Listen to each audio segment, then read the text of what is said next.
अहमद शहजाद ने शादाब खान को एनओसी देने के ऊपर एलपीएल के लिए कड़ी तनकीद कर डाली। उनका ये कहना था कि पीसीबी के डुअल किस्म के जो है ना स्टांसेस हैं, कुछ खिलाड़ियों के लिए और रूल्स हैं, कुछ खिलाड़ियों के लिए और रूल्स हैं, तो बड़ी सख्त तनकीद की। अहमद वैसे जब से टीवी पे बैठ रहे हैं तो उनका वो जो कहते हैं ना कि गरारी खुल गई है, वो कहते हैं कि वो उनका जो पंजाबी में कहते हैं चाका खुल गया, और वो आए दिन अब किसी न किसी खिलाड़ी पे या किसी मौजू के ऊपर, चाहे वो पीसीबी हो या कोई प्लेयर हो या कप्तान हो पाकिस्तान का, उस पर कड़ी तनकीद करते हैं। चलिए इस वीडियो को तसल्ली से देखते हैं। इसमें आधा सच बोला है अहमद ने, आधा झूठ बोला है। वो क्या है ये वीडियो में मैं आगे आपको चल के बताऊंगा, लेकिन इससे पहले कि हम वीडियो में आगे चलें, सबसे पहले ये बता दीजिए कि आपके ख्याल में शादाब खान को अभी लंकन प्रीमियर लीग की एनओसी मिलनी चाहिए थी या नहीं चाहिए थी? आपका क्या ख्याल है? कमेंट सेक्शन में ज़रूर बताइएगा। भैया मैं वीडियो में ना इमोशनल बातें नहीं करता। इमोशनल बातें आपको बहुत सारे लोग करते हुए मिलेंगे, यूं होना चाहिए था, यूं होना चाहिए था। स्पोर्ट्स जो होता है ना, कोई भी स्पोर्ट की बात करें, वो इमोशन नहीं, वो लॉजिक पे चलता है। आप लॉजिक पे बात करेंगे तो वो बहुत सारे लोगों को अच्छी नहीं लगेगी, लेकिन आप लोगों को खुश करना है ना, आम कॉमन पीपल को खुश करना है, तो आप इमोशंस को बात करो। इमोशन बिकता है, लोग जल्दी से उसको सेल आउट हो जाता है। लेकिन दोस्तों बात यह है कि सच जो होता है ना, वो लॉजिक के साथ होता है, जो ज़्यादा लोगों को अच्छा नहीं लगता, लेकिन रियलिटी हमेशा लॉजिक के साथ होती है। चलिए इस टॉपिक पे हम बात करते हैं। मेरे हिसाब से शादाब खान को जो एनओसी मिला, वो क्यों मिलना चाहिए था और क्यों नहीं मिलना चाहिए था, पहले आपको उसका रीज़न क्लियर होना चाहिए। तो मेरा ख्याल है कि एनओसी ठीक दिया गया है अगर वो अनफिट नहीं है तो। अगर वो फिट हैं, यानी अगर वो फिट हैं तो फिर ठीक मिला, अगर वो अनफिट थे फिर गलत मिला एनओसी, ठीक है। तो ये एक रीज़न था। अब वो क्यों है, चलिए बात करते हैं। पहले अहमद शहजाद की बात को कंटिन्यू करेंगे। उन्होंने कहा कि जी इधर डिफरेंट रूल्स हैं, तो ऐसा रहा है पहले। इसमें अहमद बिल्कुल ठीक कह रहा है। हमने देखा कि कुछ खिलाड़ियों को पहले पिछले कुछ सालों में हद से ज़्यादा एनओसी मिल जाते थे, कुछ के लिए मसला खड़ा कर दिया जाता था। तो ये तो रहा है, बिल्कुल ठीक कह रहा है अहमद, मैं उसके साथ स्टैंड करता हूँ इस बात के ऊपर, 110% ठीक कह रहा है। लेकिन भैया बात पता क्या है, बात यह है कि भाई अभी ऐसा नहीं है।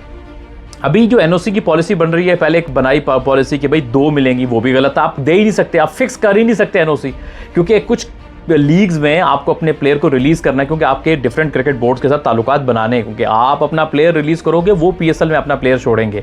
आप टेस्ट प्लेइंग नेशन को इतनी आसानी से ना नहीं कर सकते, कुछ ना कुछ प्लेयर्स आपको छोड़ने पड़ेंगे। इसलिए आपको थोड़ी सी डाइवर्स एक मैकेनिज्म बनाना पड़ेगा, जिसमें सिचुएशन के हिसाब से एनओसी देंगे। अगर कोई डोमेस्टिक चल रही है, उसके कुछ मैचेस खेलना लाजमी है, इंटरनेशनल चल रही है तो डेफिनेटली आप वो खेलोगे। तो जब आप फारिग हो, वर्कलोड भी मैनेज है, तो फिर आपको एनओसी मिलेगा। हो सकता है 3 का मिल जाए, हो सकता है साल में 1 मिले। तो ये डिपेंड कर सकता है सिचुएशन के ऊपर, इसको आप फिक्स नहीं कर सकते हो। तो वो चीज़ गलत थी। और एनओसी की पॉलिसी बनाने वाले चूंकि काबिल लोग ही नहीं थे, मेरिट पे थे ही नहीं, तो वो कैसे पॉलिसी बनाएंगे? बुद्धू नाहल जाहिल लोग बैठेंगे आपके बोर्ड में, तो फिर ऐसे ही पॉलिसी बनेगी ना। चेयरमैन आते हैं, उनको पता नहीं होता क्रिकेट का, वो नीचे लोगों पर डिपेंड करते हैं, वो या तो थोड़े से फ्रॉडिये टाइप हैं या नॉन इनकॉम्पिटेंट हैं, तो बस फिर यही होगा। अब बात करते हैं शादाब खान वाले केस में। शादाब खान का इंजरी का भी मसला रहा, लेकिन अभी अपेरेंटली कोई इंजरी रिपोर्ट नहीं हुई, हमें पता नहीं है नहीं है। लेकिन सबसे इंपॉर्टेंट बात है कि एनओसी क्यों ना दी जाए। वो कहते हैं जी अहमद शहजाद ने एक्यूज़ किया कि आपकी परफॉर्मेंस इतनी ख़राब थी, ये मसला था, वो मसला था, फिर भी आपने एनओसी दे दी। सर परफॉर्मेंस ख़राब थी या सही थी? क्या लीग ना खेलने से परफॉर्मेंस ठीक हो जाएगी? अगर डोमेस्टिक क्रिकेट चल रही होती आपकी और वो फर्स्ट क्लास क्रिकेट या डोमेस्टिक क्रिकेट को स्किप करके एनओसी दी जाती, तो फिर तो 100% गलत थी एनओसी, 110% थी। आपकी कोई डोमेस्टिक क्रिकेट नहीं हो रही है, आपके कोई प्लेयर में वो किसी कैंप का हिस्सा नहीं है। जब कोई क्रिकेट नहीं हो रही, ड्राई पीरियड है, तो फिर काहे की एनओसी रोकनी? सर ये तो प्लेयर से फड्डा लेने की कोशिश है। जिन कंट्रीज ने ये सख्ती की, उनके प्लेयर उनको छोड़ के चले गए और कोई प्लेयर नहीं टिकेगा। भाई ये रियलिटी है कि लीग क्रिकेट में बहुत पैसा है, आपको स्मार्टली डील करना है। थोड़े वक्त के लिए वर्कलोड मैनेज करते हुए उनको लीग क्रिकेट की एनओसी भी देने हैं और उनको डोमेस्टिक क्रिकेट भी खिलानी है। तो इस तरह से एक मिला जुला तरीका बनाकर आपको बैलेंस करके चलना है। अगर आप एक तरफ पहले था कि एनओसी बहुत दे रहे थे, अब कह रहे हो कि मैं देंगे नहीं, ये दोनों चीज़ें गलत हैं। बैलेंस होना बहुत ज़रूरी है। एंड अहमद शहजाद की ये बात बिल्कुल आउट ऑफ द लॉजिक है कि जिसको एनओसी क्यों दी है। एनओसी जब वो फारिग है, कोई आपकी क्रिकेट ही नहीं हो रही है, तो फिर एनओसी क्यों ना दी जाए?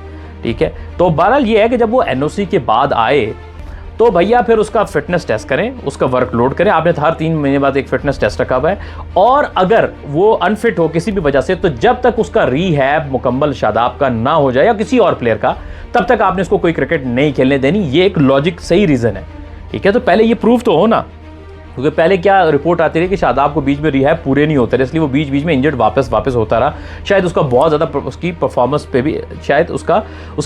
पे भी बहुत ज़्यादा फ़र्क पड़ा है। सो अब बात ये है कि भैया मैं करूंगा लॉजिक पे बात, बिल्कुल लॉजिक के बात। मैं वो इमोशन से नहीं खेलूंगा कि वो तनकीद बराए तनकीद, criticism for the sake of criticism, वो करना बहुत ईजी है। तो इसलिए मैंने कहा था कि अहमद शहजाद ने आधा सच बोला आधा झूठ बोला। सो मेरा काम है कि झूठ को एक्सपोज करना, सच को अप्रिशिएट करना। इसलिए मैंने सारे फैक्ट्स एंड फिगर आपके सामने रखे। आप पूरी दुनिया को स्टडी करें तो एक इंडिया को छोड़ के, वो चूंकि पैसा इतना ज़्यादा देते हैं उनका प्लेयर बाहर नहीं जाता, जो क्रिकेट बोर्ड कोई और दे नहीं सकता। वो तो मैंने कई बार वीडियोस में कहा।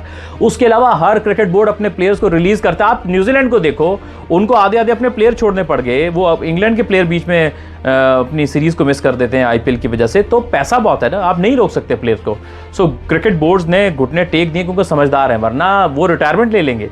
विलियमसन रोज़ पैदा नहीं होता, रोज़ नहीं बनेगा। उनको पता है वो ऐसा प्लेयर जो है वो कई दहाइयों के बाद एक आता है। सो लॉजिक, थोड़ी सेंस यूज़ होनी चाहिए चीज़ के ऊपर। बहरहाल आपकी क्या ओपिनियन है, मैं आपका ओपिनियन भी ज़रूर जानना चाहूँगा। कमेंट सेक्शन में ज़रूर बताइएगा। फिर मिलते हैं किसी अगली वीडियो में।